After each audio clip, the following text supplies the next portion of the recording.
Hi, and welcome to the Shoestring Scientist. Today on the channel, we'll be looking at one of our favorite beverages, coffee. The genesis of this video comes out of a disagreement I've been having with a friend of mine over French press versus espresso, and compositionally what the differences might be between these two brew methods. I'm a big French press fan. My friend loves espresso, and this seemed like a really good opportunity to break out one of my favorite, very quick and accessible scientific tools, thin layer chromatography, to see if we could spot any compositional differences between these two types of coffee. The argument in question comes down to whether you're going to get different types of compounds being extracted in these two different drinks. My friend maintains that espresso is going to do a better job overall at the extraction, owing to the really fine grind that you get in espresso coffee. You're going to have a lot more surface area and a lot more opportunity for the water to pass through and pull out anything that's soluble from those grinds. I, on the other hand, think that espresso having such a short brew time, a good shot is probably somewhere in the neighborhood of 20 to 40 seconds versus a French press. You could be pushing 4 minutes for the way I tend to brew it. You have a lot more time for less soluble compounds. Think fatty acids, polyphenols, some of these other compounds there's hundreds of in coffee and have a big contribution to the flavor. I think French press is going to pull more of those types of compounds out, and you're going to get a more balanced, rich flavor with a lot more notes that you would miss in the espresso. Besides our own tasting notes, we have really no basis for either of the sides we're asserting, and it seemed like a good opportunity to do a little good old-fashioned bench science and settle this argument. So, to get us started, let's first answer the question, what is chromatography? Chromatography, broadly, is referring to a set of methods that we use to separate out mixtures of compounds. So let's say you have a reaction you're running and you want to separate out only the product you're after from any kind of side products that might still be floating in solution. Maybe you need that purity for the next step you're going to go on towards. That will be known as preparative chromatography. And you can do, for example, column chromatography to separate out the component you're after within the volume of this reaction flask. So in that case, you'd have a big cylindrical piece of glassware that you've packed with silica gel, usually. That stationary phase, we call it, the solid that you're running through, can vary depending on what your system is, but silica is a common one. Silica gel strongly adsorbs polar compounds onto its surface. So when you put your reaction mixture in, you're going to have the polar compounds retained longer as all of the solvent and analyte, your interesting molecules that you're after, flow down through this column until finally at the end it will elute, and you can capture that in test tubes. Depending on how many compounds you're trying to isolate, you may need more or fewer of these, or how similar those compounds are to what else is in your reaction. So for example, make it a little more concrete, let's say you've got a flask and you have on the one side here benzoic acid. Pardon the horrible drawing. And then you also have in the same flask this relatively similar molecule of benzyl alcohol. So as we can see, this extra oxygen hanging off here is going to make benzoic acid more polar. So it's going to be more strongly retained by the silica gel in this column as your mixture runs through. The first product to come out is going to contain much more of your benzyl alcohol. So we can put that into this test tube here, move on, fill the next test tube up with our next fraction off the column, and that's going to have our benzoic acid. Now, choosing the size of your column, flow rate, all of the particulars of how to do this is a little more skilled, and there's certainly better videos than this on YouTube for that topic, but that's the gist of how this whole thing works. So that's column chromatography. Now let's move on to the method we'll be using in this video, thin layer chromatography, and you'll start to see the similarities very quickly. So in thin layer chromatography, we take a plate, which is generally going to be aluminum or glass, and it's backed with a layer of silica gel, very finely divided silica gel. I have an example here. You can see aluminum plate. On the surface, we have silica gel. It's a very fine powder that's been pressed into a very uniform layer. Let's see if this focuses. Onto that plate, we spot some of our samples. So just represent that with a circle here. You use a capillary tube and just get a small amount, a few microliters is all it takes. You really don't need a lot, which is part of what's great about this method is it doesn't take a lot of your product, which is very useful if you're doing something with a low yield or expensive reagents. So then we take this plate and we'll put it into a developing chamber, which I'll represent here with a beaker. Often you'll just take a beaker with a watch glass over top, or maybe you'll use just a sealed jar. All you really want to do in this case is fill the bottom up with just a bit of a solvent that you've chosen. This solvent is going to then wick by capillary action up your plate. So you'll see a line that just advances over the course of a few minutes up the plate and carries with it whatever's in this dot that you put on your plate. So as that dot dissolves into the solvent as the front passes it, it's going to be interacting with both the solvent, which is what's known in chromatography as a mobile phase because it's moving up the column, or in this case the plate, and it interacts as well with the stationary phase, which is that silica gel that is pressed onto the plates in this case, just like it did in our column example with that packed silica gel in our glassware. So the compounds present in our sample are going to separate out based on their relative affinity for those two parts of our system. Our mobile phase, which the components of our mixture, if we know them, reasonably soluble in, and the stationary phase, where the more polar the compound, as we saw in a previous example, the more it'll interact. So we might see some smearing depending on what our concentration is and how many components are in this mixture. That might tell us that we have too much of our mixture present, or it might tell us we need to rethink our solvent system. And then we'll also begin to see spots appearing. You don't want to run all the way to the end, because if you go off the end, then let's say that this whole region here is closely spaced and you let the solvent advance down, it can press those bands together as you get towards the end. And you also get what's known as band widening if you have very long plates that you're running. Adjusting the concentration of your mixture that you're analyzing, as well as the choice of solvents you're using, is a big part in getting the highest quality image out of this, the highest quality chromatograph that you can. So I mentioned you can get some smearing in your plate, and we'll definitely see some examples of that later in the video. Some things you can do to work around that. You can revisit what your solvent system is. Maybe that you need to adjust the solubility of whatever is in your mixture to be a little bit better matched so you get better resolution as you go up the plate. You don't generally want all of your compounds to be crowded in one area, so a solvent that's more marginal can get you better results in that case. But if you have a mixture with a pretty diverse range of compounds, you may not be able to do that. So something else you can do is what's known as two-dimensional TLC, or 2D TLC. So that uses these square plate, which I'll just draw schematically out here, as opposed to these longer and thinner plates that we have. But what you'll do in this case, you'll spot your sample down in a corner, then you'll place this in your developing chamber, add your solvent, and as it runs up the plate, just like we saw before, you'll get some separation of your compounds into however many regions depending on what your mixture is. So at this point you may be thinking, well, that's not very helpful. It's what we had before. But now the power of having all of this space off to the left is that we can rerun our plate.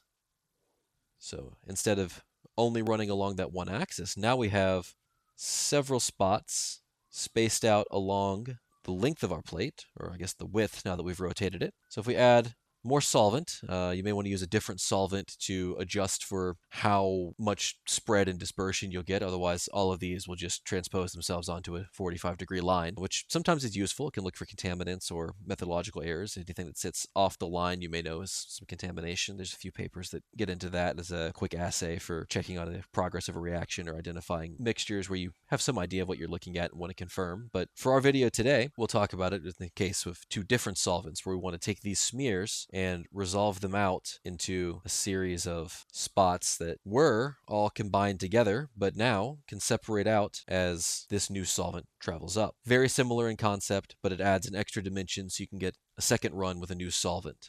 So you may be thinking, well, that's all well and good if I have something that's visible and colored when it runs on the plate, but what if the products I'm looking for in my reaction or the components in this mixture are clear or white? Or what if the concentration is just too low to show up on this plate to the naked eye? Well, in that case, we have a few different ways we can go about this, but the broadest categories are non-destructive, which, as implies, doesn't react with your sample. So this is often a good first pass because you can use some of the destructive methods afterwards. Most common there is going to be UV. So we take an ultraviolet light. You can use a few different wavelengths depending on where you think you're going to find components from your mixture. Usually you're going to have an idea of what's in your mixture and you're looking for how many impurities, or you're trying to see if something is reacted fully. So you can make a pretty good assessment of whether UV will work and tell you anything.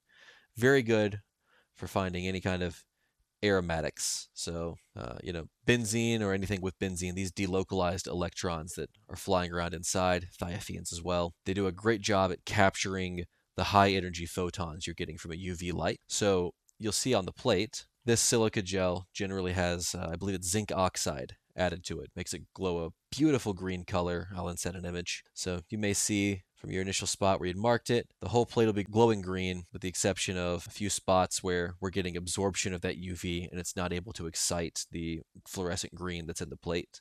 We can just go in then with a pencil, mark off that we see spots there. That's always a good first pass through because it's very easy to do. It's essentially instantaneous. You just warm up the lamp, shine it over your plate. Really low headache, low hassle. But not every compound is going to be active under UV, and we may not see useful spots from UV light. So if UV is no good for whatever system you're looking at, you still have a few options. You can go to chemical stains, which use some chemical reaction happening within the plate itself to show spots, or maybe the absence of spots for whatever your compounds in solution are that you've separated out on this plate. A good place to start, good general purpose stain, is the vanillin stain. So in this case, you've got vanillin, the active flavor compound in vanilla. This is mixed in with some acid, sulfuric in the case of the stain I'm using, but I've seen recipes that use hydrochloric as well, and ethanol. And this is all mixed together into a nice solution. Should look somewhere between clear and pale yellow. You dip your plate in, develop it using a heat gun or a hot plate to promote that reaction. And I've never actually seen a good breakdown of what the chemistry happening is, and color chemistry is not my strong suit, but very good general purpose stain, works in a lot of cases. I see it recommended frequently for acids, alcohols, ketones, aldehydes. It's often a good first place to stop if you don't really know what it is you're looking for within a mixture, or if it's something plant-based, like in the case of coffee. That's a lot of the compounds you're going to see, along with phenols, which it also works pretty well for. Another general purpose stain you could try is a permanganate stain. So potassium permanganate, some of you may know this for old first aid kits would have it as a disinfectant. I've seen it on old episodes of Survivor Man and things, used for a fire starter.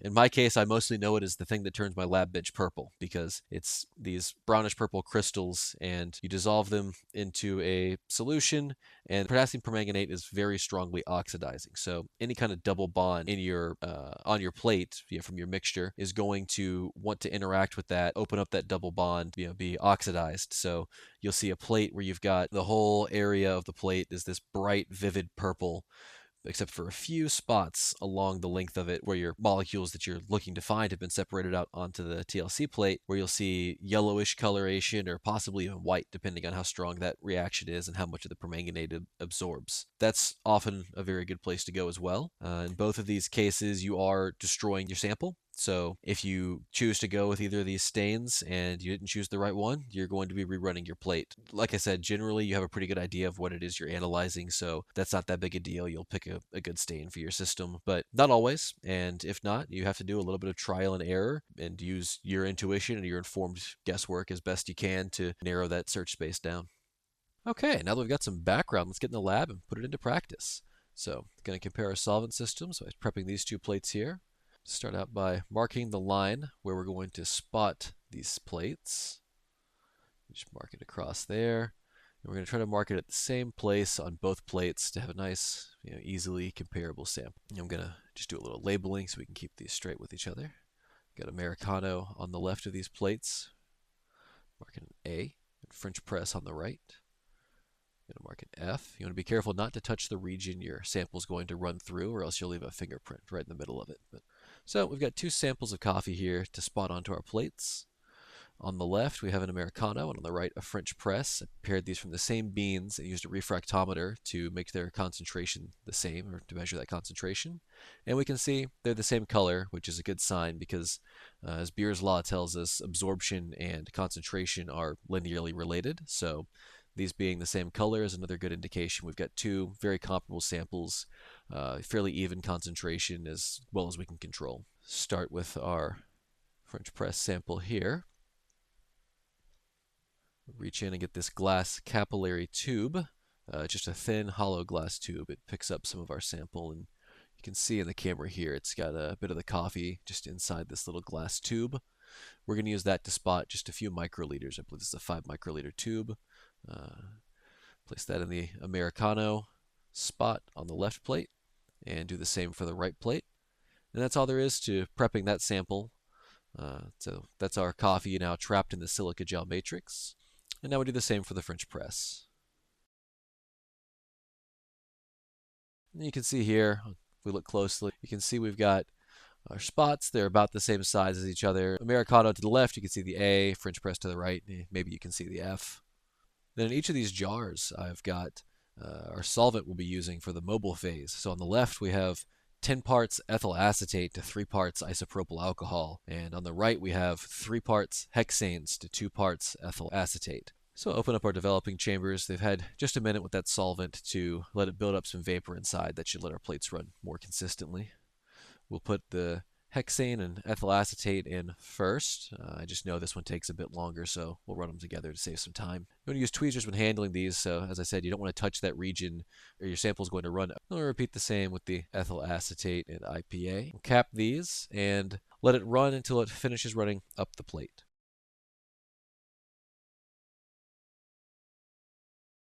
So here we see our two developed plates. On the left, the ethyl acetate and IPA. On the right, the hexanes and ethyl acetate. And as you can see, they don't look a whole lot different than before we ran the solvent through them. Everything visible is mostly in those spots that we added with the capillaries. On the ethyl acetate and IPA plate to the left, you can maybe make out some faint streaking. It doesn't show up very well on the camera, but overall, they look pretty similar. So we'll have to look next with some of the methods we talked about. We'll start with UV and then look into staining.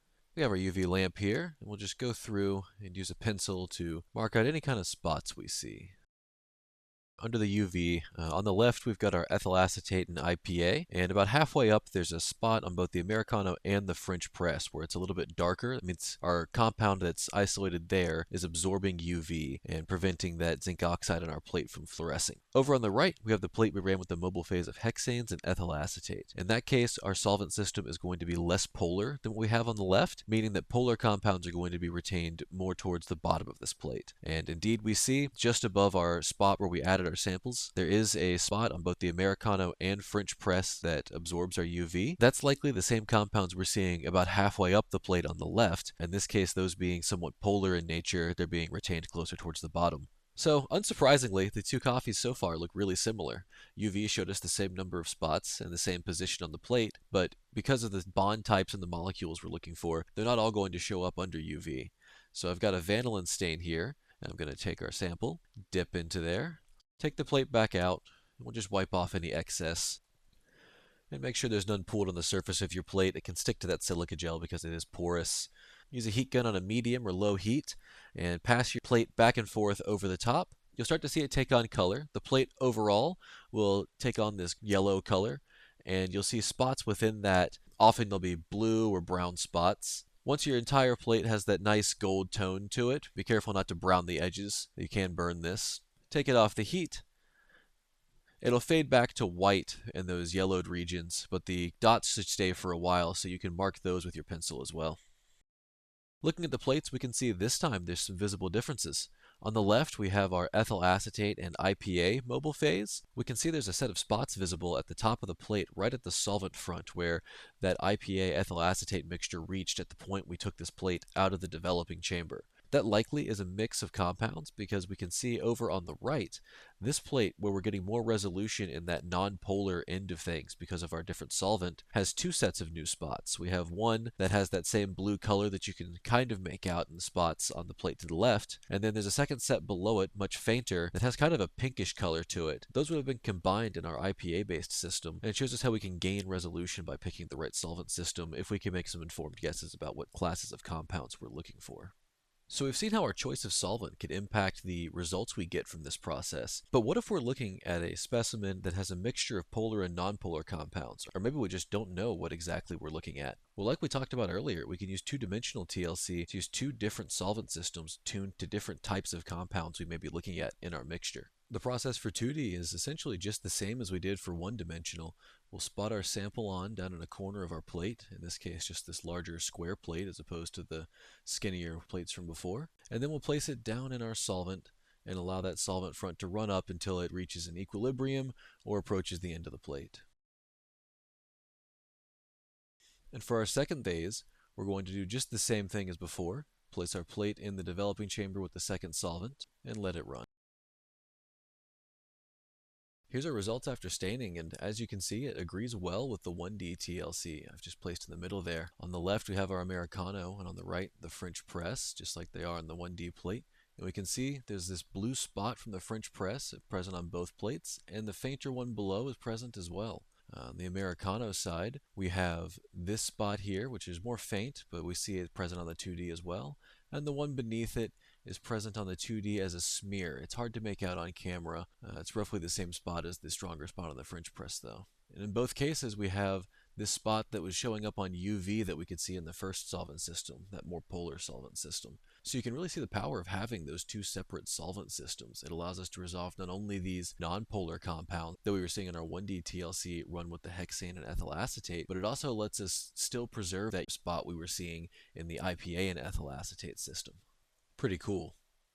Looking here at our results, what do these tell us about our original hypothesis that there are compositional differences in French press and Americano that lead to those differences we can taste when we're having our morning coffee? Well, we can see, based on these plates, that the French press has more of these compounds up in this non-polar corner than does the Americano.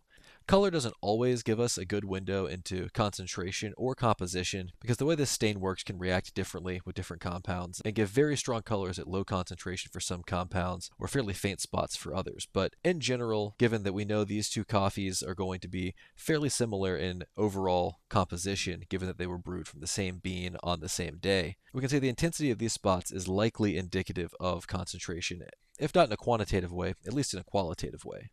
So, what do these spots correspond to? Thinking about what compounds are present in coffee, we have chlorogenic acid, a polyphenol, and we see it has this aromatic bond here. That likely corresponds to our spot that was darkening under UV.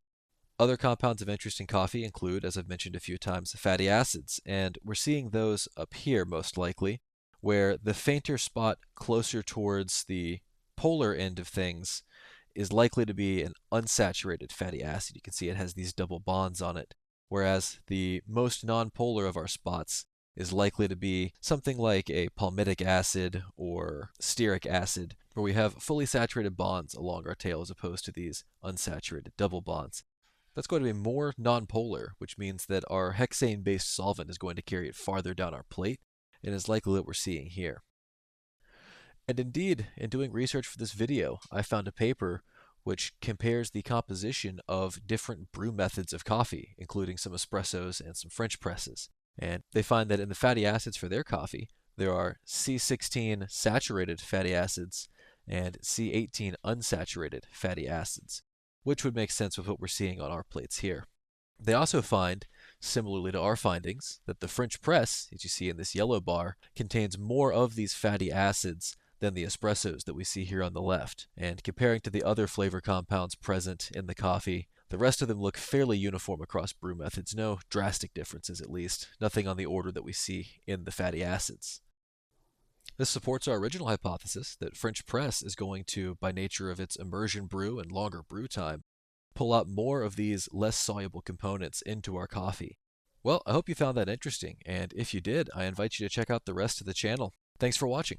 Bye.